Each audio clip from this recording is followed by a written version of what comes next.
فراست جو ہے وہ دانشوروں کے پاس ہوتی ہے، علماء کے پاس ہوتی ہے، صلحاء کے پاس ہوتی ہے، یا لیڈران کے پاس ہوتی ہے۔ تو اب ہم لوگ فراست کا مدعا چھوڑ چکے ہیں، ہم تو سیدھا ایک دوسرے کے دستے گریبان ہیں کہ چھوٹے چھوٹے مسائل کو لے کے ایک چھوٹی سی مسئلہ ہے بالکل، کہ اسلام کے 2 جز ہیں۔ پہلا جز اسلام کا مقصد جو ویژن ہے رسول اللہ کا، دوسرا اسلام کی ضروریات۔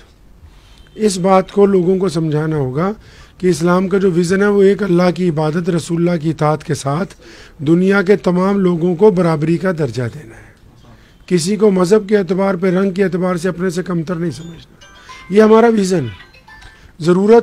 ضرورت میں کیا ہے؟ نماز ہے، روزہ ہے، حج ہے، زکوٰۃ ہے، یہ فرض ہونے کے باوجود، ستون ہونے کے باوجود ضرورت ہے۔ اب مزے کی بات یہ ہے کہ جو ہمارا ویژن ہے، مقصد ہے، آپ اس کو تو بدل نہیں سکتے، مقصد تو نہیں بدل سکتا، لیکن ضرورت میں کمی بیشی تھوڑی بہت ہو سکتی ہے۔ مثال کے طور پہ اگر ہم اس کمرے میں نہ بیٹھتے تو باہر بیٹھ جاتے، مقصد تو بات کرنا تھا، وہ بھی چھوڑیے۔ اگر میں رفع دین کر کے نماز پڑھوں تو ہو جائے گی۔ تو جو بریلوی اذان دے رہے ہیں وہ بھی ہو رہی ہے، دیوبندی اذان دے رہے ہیں وہ بھی ہو رہی ہے، اہل حدیث اذان دے رہے وہ بھی ہو رہی۔ اگر یہاں نیت باندھے تب بھی نماز ہو جائے گی، یہاں باندھے تب بھی، اور ناف پہ باندھے۔ تو یہ اندازہ لگائیں کہ ہم ان مسائل پہ ایک دوسرے سے لڑ رہے ہیں جو آگے پیچھے ہو کے بھی کام چل جاتا ہے، اور مقصد کو ہم نے فوت کر دیا، مقصد چھٹ گیا ہمارے یہاں سے۔ اس لیے فروعی مسائل کو لے کے امت کو جھگڑے میں سے باہر نکالنا ہے، ان کو یہ سمجھانا ہے کہ اپنے مسلک پہ رہو، دوسرے کے مسلک کو مت چھیڑو۔ یہ 12 ربیع الاول کا مہینہ کیا ہے؟ اتنا عظمت والا مہینہ۔ ہمارا ایمان ہے کہ جو روضہ رسول ہے وہ عرش معلیٰ سے اعلیٰ جگہ ہے، ٹھیک۔ اب یہ جو ولادت کا مہینہ برکت والا ہے، اسی مہینے میں ولادت ہوئی، اسی مہینے میں رسول اللہ پردہ کر گئے، غم بھی یہی ہے، خوشی بھی یہی ہے۔ تو ہم نے کیا کیا؟ ہم نے ایک دوسرے کے اوپر ممبر پہ بیٹھ کے الزام لگائے، جبکہ یہ مہینہ رسول اللہ کے کردار کو لوگوں کو بتانے کا تھا، رسول اللہ کے اخلاق کو، رسول اللہ کی چال کو، گفتگو کو، ان کے دیکھنے کے انداز کو، ان کے کاروبار کے انداز کو، ان کی کھیتی کے انداز کو۔ اب ہم نے وہ سارے انداز ایک طرف رکھ دیے، تو ہم دونوں ایک دوسرے کو کہنے لگے، بولا بھائی تم بدعت کر رہے ہو، تم بدعت کر رہے ہو۔ تو اگر اختلاف سے ہٹ کے، لوگ تو پیاسے ہیں دین کے، اختلاف سے ہٹ کے ہم سیرت رسول کے ان پہلوؤں کو چھیڑتے جو سیدھے لوگوں کے دلوں تک پہنچتے۔ نبی علیہ السلام کا ایک چھوٹا سا واقعہ ہے، آپ نے سیدنا سلمان فارسی اور سیدنا بلال سے کہا کہ ارلی مارننگ کہیں جانا ہے، ضروری میٹنگ ہے، صبح سحری کے وقت۔ تو انہوں نے کہا ٹھیک ہے۔ جب نکلے تو راستے میں ایک بڑھیا روتی ہوئی ملی، پوچھا کیوں رو رہی ہو؟ تو حضرت بلال کو کہا پوچھو اس سے کیوں رو رہی ہے؟ تو سلمان فارسی نے کہا یا رسول اللہ آپ تو کہہ رہے تھے بہت ضروری کام سے جانا ہے، اب اس بڑھیا کی بات سنیں کہ ضروری کام پہ چلیں۔ فرمایا اب اس کے آنسو پوچھنے سے زیادہ کوئی ضروری کام نہیں۔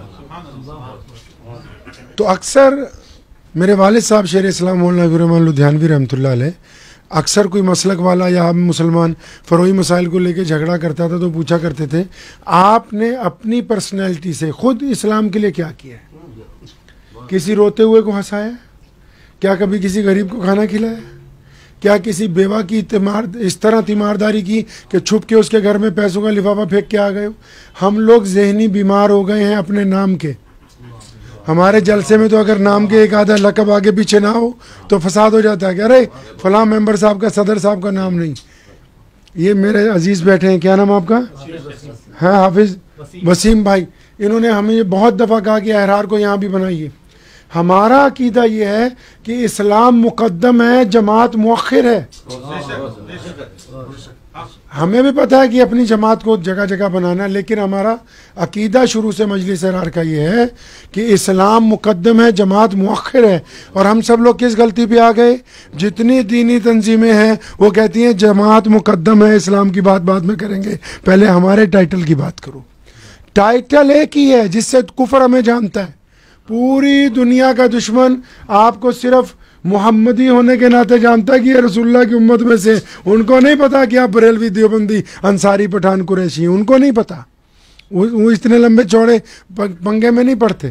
تو جب ہمارا ٹائٹل ایک ہے تو پھر ہم اس ٹائٹل کی بات پہلے کیوں نہیں کرتے؟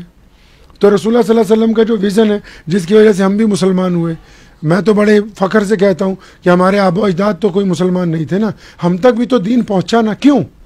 دین کی صرف دو ہی بڑی باتیں ہیں. پہلی، نبی علیہ السلام نے فرمایا اللہ اور اس کے رسول کی اطاعت کرو. اس میں کیا خاصیت تھی کہ بہت سارے لوگوں نے کہا کہ خدا ایک ہے، تو رسول اللہ نے یہ ویژن رکھا کہ خدا تو ایک ہی ہے، لیکن جو صرف ایک کی ہی عبادت کرے اسی کا ایک. یہ اسلام کا وہ ویژن ہے جس نے پوری کائنات میں بات کو آگے پہنچایا. پھر ساتھ میں کیا آ گیا؟ نماز، روزہ، حج، زکوٰۃ فرض ہونے سے پہلے صحابہ نے پوچھا یا رسول اللہ کو بھی مان لیا، آپ کو بھی مان لیا، اب کیا کریں؟ فرمایا جس نے کلمہ لا الہ الا اللہ محمد رسول اللہ پڑھ لیا، اب اس پہ لازم ہے کہ دنیا کے تمام انسانوں کو برابری کا درجہ دے. آپ ہی ہیں صرف دنیا میں جو سسکتے ہوئے لوگوں کو گلے سے لگا سکتے ہیں، جو گرے ہوئے کو اٹھا سکتے ہیں، جو ایک تھالی میں ان کو اپنے ساتھ بٹھا کے کھلا سکتے ہیں، کیونکہ آپ کو رسول اللہ نے یہ ویژن دیا ہے اور آپ اس ویژن کو چھوڑ چکے ہیں. آپ تو اس حد تک نیچے آ گئے، بولے اپنی بیٹی کی شادی ہوگی تو اپنی برادری میں ہوگی، باہر نہیں ہوگی، بیٹے کا نکاح. تو جب ہم رسول اللہ کی باتوں کو عملی طور پر چھوڑ چکے ہیں تو پھر ہماری دعا کیسے قبول ہو جائے گی؟ دعا نہیں قبول ہو سکتی، کیونکہ ہم اس ویژن کو چھوڑ دیا جو رسول اللہ صلی اللہ علیہ وسلم نے عطا کیا. تو ضرورت ہے کہ اسلام کے ان پہلوؤں کو جو نبی علیہ الصلوۃ والسلام نے پوری کائنات کے لیے دیے ان کو پکڑا جائے. اگر ان کو نہیں پکڑیں گے، یہ جو طریقہ ہم نے ہے، تو قرآن پاک میں ایک آیت ہے الا تنفروا يعذبكم عذابا الیما یستبدل قوما غیرکم. اللہ فرماتے ہیں تم اگر انسان نہیں نہ بنتے صحیح طرح تو دین تو نہیں ختم ہوگا، پھر ہم کسی اور کو اس کی دولت ادا کرتے ہیں. تو یہ فکر کا لمحہ ہمارے لیے کہ ہم اچھے بنیں. میں ایک بہت بڑی بات وہاں میں رات جہاں جلسے میں تھا پربھنی میں کہہ کے آیا، تو میں نے وہاں مولانا سے پوچھا، لوگوں سے پوچھا، آپ سے بھی پوچھتا ہوں، ان سے میں نے پوچھا کہ مراٹھی کا قرآن شریف کہاں ہے، مراٹھی میں سیرت النبی کہاں ہے. اگر کسی مراٹھی دوست کو غلط فہمی ہو جائے اسلام کے متعلق، اس نے وہ دور کرنی ہو تو وہ کہاں جا کے مراٹھی میں ترجمہ پڑے گا؟ ہماری ذمہ داری نہیں کہ ہم اپنی مادری زبان میں بات کریں، ہم اپنے بچوں کو مادری زبان میں دین ساتھ میں سمجھائیں، مادری زبان میں احادیث کا ترجمہ موجود ہو، قرآن پاک کی تفسیر موجود ہو. جب تک ہم مادری زبان میں اپنے دین کو پروجیکٹ نہیں کریں گے تو جو غیر مسلم دوست ہیں جن کو اسلام کے متعلق غلط فہمی وہ دور نہیں ہوگی. آپ کی گلابی اردو آپ ہی سمجھ سکتے ہیں، دنیا نہیں سمجھتی ہے. آپ کو تو اپنی مادری زبان میں بتانا پڑے گا ان کو کہ بھائی قرآن پاک میں جو جہاد کی آیت ہے یہ آتنکواد کے خلاف ہے، آتنکواد کے لیے نہیں ہے. یہ سرجیکل سٹرائک کی بات کر رہی ہے کہ جو لوگ انسانوں کو ناجائز مارتے ہیں، ظلم کرتے ہیں، ان کے مخالفت کر رہی ہے. تو کیونکہ ہم قرآن پاک کی بات نہیں کر رہے، اس لیے جو آدھا ادھورا پڑتا ہے وہ سمجھتا ہے کہ قرآن پاک نے نعوذ باللہ لوگوں کے متعلق مارنے کی بات کر دی. تو اس لیے جو علماء ہیں ان سے گزارش ہے کہ اپنی مسجد میں، اپنے علاقے میں پہلی کوشش یہ کریں فروعی مسائل پہ بحث نہ کیجیے. یہ ذاتی مسائل ہیں تو اس کو ذاتی طور پہ سمجھائیے جس کی ضرورت ہے. اگر ہم ان فروعی مسائل کو بہت زیادہ فروغ دیں گے، بحث و مباحثے میں لے جائیں گے تو امت میں اختلاف ہوگا.